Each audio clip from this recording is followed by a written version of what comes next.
agora na noite. Tava aqui dando uma olhada na nossa planilha. Pessoal chegando aí. O pessoal tá sendo avisado. Olha, amanhã eu preciso cortar o cabelo. Aí, Marcelo, tudo bom? Pessoal, sejam bem-vindos. Tudo bem? Pessoal, tudo bom? Sejam bem-vindos aí, todos entrando ao vivo. Angelita, tudo bom? Tô com algumas coisas aqui anotadas. Joia, professora Débora, braço, vamos lá. Pessoal, vamos fazendo uma live aí hoje, o pessoal tá entrando, já tá entrando aí ao vivo. Eu dificilmente, boa noite, tudo bom, Cláudia? Jéssica, tudo bom? Ó, Jéssica, a camiseta da pós, ó, chegou já, ó. Tô usando uma delas, ó. Diana, boa noite, Lucas, tudo bom? Joia? Ó o cabelo, preciso cortar amanhã o cabelo. Galera, live hoje o assunto... Deixa eu ver se eu consigo botar aqui fixo. Pessoal, tudo bem? Vamos entrando. Hoje o assunto é treinamento físico. Show de bola? Obrigado. A pós, ela é feita principalmente pelos alunos interessados. E tu sabe que tu é uma das alunas mais interessadas, uma das que eu mais acredito, aposto aí, né?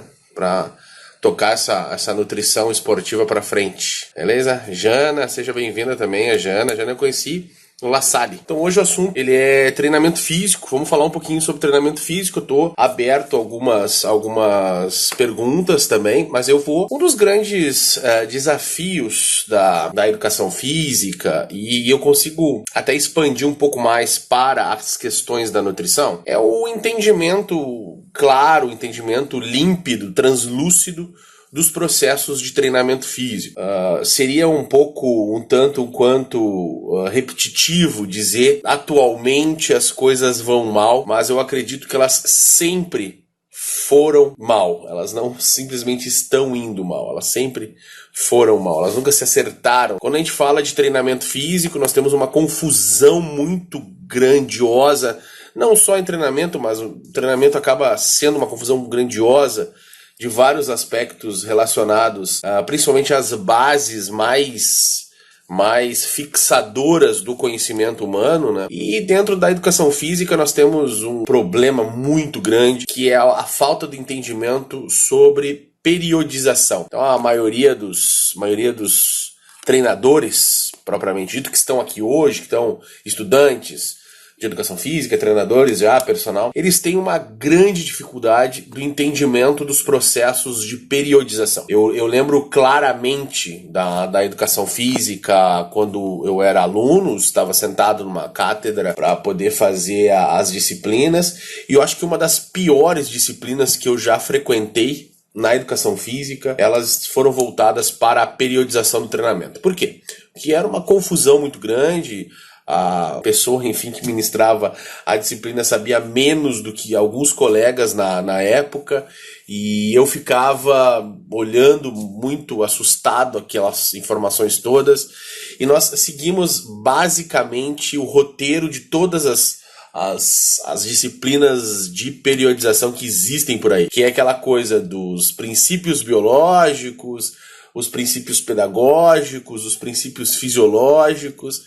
E no final das contas os professores não conseguiam expressar o que realmente era cada um daqueles princípios, cada um daqueles pilares ali. E o tempo foi passando, eu acabei indo para o lado da fisiologia, né, a fisiologia da bioquímica, da avaliação, fui me especializando dentro disso. E dentro desse contexto todo, assim, aprendizagem, eu me vi olhando para o mercado, me olhando para colegas, que esses colegas eles não tinham uma base tão grande, ou pelo menos tinha uma confusão muito grande a respeito de periodização. E todo mundo quer saber de periodização. Acredito que todos que estão aqui hoje, agora, querem saber de periodização, querem saber como montar um treinamento, como fazer os princípios funcionarem de forma geral. Bom, eu vou começar falando sobre isso, treinamento, citando um grande autor, um grande cientista, o Hans Selye, um dos grandes contribuidores com relação aos aspectos relacionados ao estresse. Então, quando a gente vai falar sobre treinamento físico, nós temos que pontuar algumas coisas. Treinamento físico de forma geral, ele entra numa categoria estresse. Então, quando nós falamos de estresse fisiológico, nós estamos falando de frio, de calor, de barulho, de movimento humano, nós estamos falando de doenças, nós estamos falando de um grupo de situações que geram uma desestabilização negativa para o organismo. Exatamente isso, você deve estar assustado de eu estar colocando no mesmo patamar a questão do exercício físico, junto com doença, junto com frio, junto com calor, mas sim, o exercício físico, da forma mais clara, transparente, translúcida, ele está dentro da categoria estresse.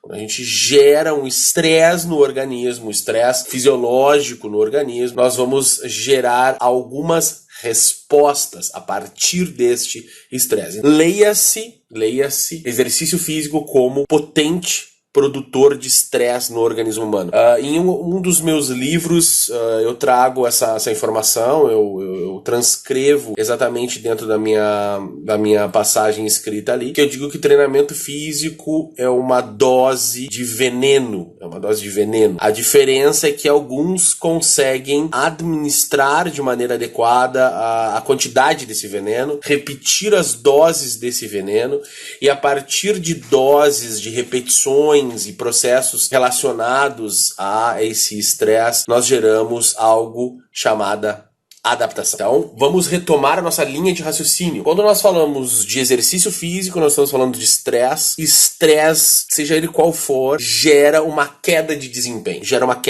um dano, gera um processo de caos, desestabilização no processo fisiológico. É isso que o treinamento físico é. Por isso que ele entra na categoria estresse. Quando nós geramos essa resposta do organismo, onde nós caímos o desempenho, onde nós temos uma redução do sistema imunológico, onde nós temos uma redução da quantidade de hormônios anabólicos produzidos agudamente, de maneira aguda ali. Terminou a sessão de treinamento, nós temos esse down regulation dos processos fisiológicos como todo. Nosso organismo está em um ambiente caótico, caos. Ele está morrendo, e não se assustem com a expressão morrendo, mas ele está num processo de dano contínuo, dano forte. Essas respostas que nós temos aqui, esse final de treinamento, final da sessão de treinamento, é aquilo que nós chamamos de overheating funcional.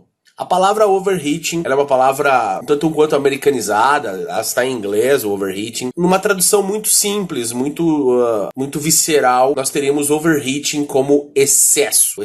Então algo em excesso a gente chama de overheating. Então houve um excesso de processos fisiológicos sendo ativados com aquela carga, com aquela sessão de treinamento, e aquele organismo entrou em um down regulation, entrou numa situação de caos. Ele ficou mais fraco, ele ficou mais inflamado, ele ficou com menos energia, ele está exausto. E aí eu tenho uma curva de queda do desempenho, queda das respostas fisiológicas. Ok, tudo bem, maravilha. É exatamente isso que eu quero que aconteça. Então o overheating funcional, ele é essa queda do desempenho das respostas fisiológicas por um período, por um momento. E essa queda de desempenho, esse overheating funcional, vai receber influência direta de questões como alimentação, descanso, idade do sujeito, quanto mais novo, quanto mais velho, sexo, homem e mulher, vão influenciar nessas respostas overheating funcional, dessa queda de desempenho e dessa resposta de estabilização e recuperação dessa queda de desempenho. Pois bem, então nós temos duas fases até agora. Nós temos a fase de estímulo, queda de desempenho. Nós temos a fase de estabilização e subida do desempenho, melhora das capacidades orgânicas. Essas melhoras da capacidade orgânica, quando passarem da linha anterior ao estímulo, nós chamamos de supercompensação. Então, palavras, obviamente, muito comuns para nós. Estímulo, queda de desempenho, processos recuperativos,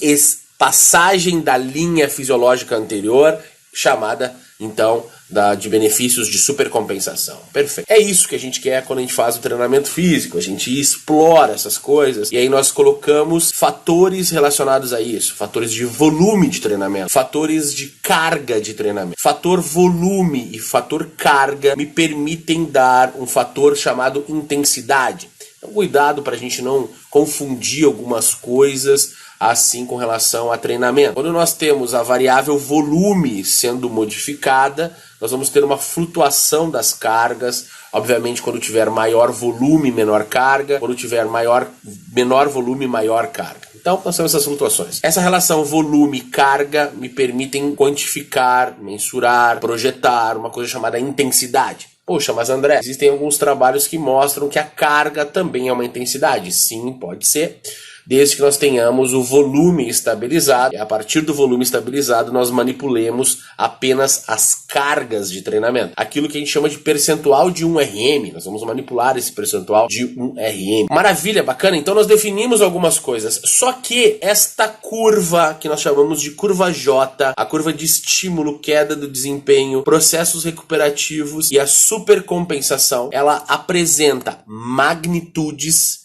diferentes entre os sujeitos. O que eu quero dizer com isso? Calma, vamos entender isso. Eu quero dizer que quando nós aplicamos o mesmo volume e o mesmo percentual de carga em diferentes sujeitos, nós temos respostas fisiológicas diferentes nestes sujeitos. Vou voltar. Quando nós aplicamos o mesmo volume e aplicamos o mesmo percentual de carga em sujeitos diferentes, nós vamos ter processos, respostas diferentes entre esses sujeitos. Mas como, André? Se o volume ele é igual, como se a carga, o percentual de carga é igual? Por que nós temos essa diferença? Por que nós temos esse fator relacionado a essas diferenças entre os sujeitos? Pois bem, vamos explicar isso.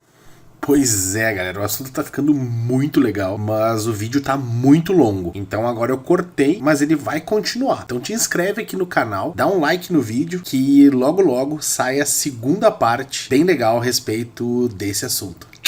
Abraço!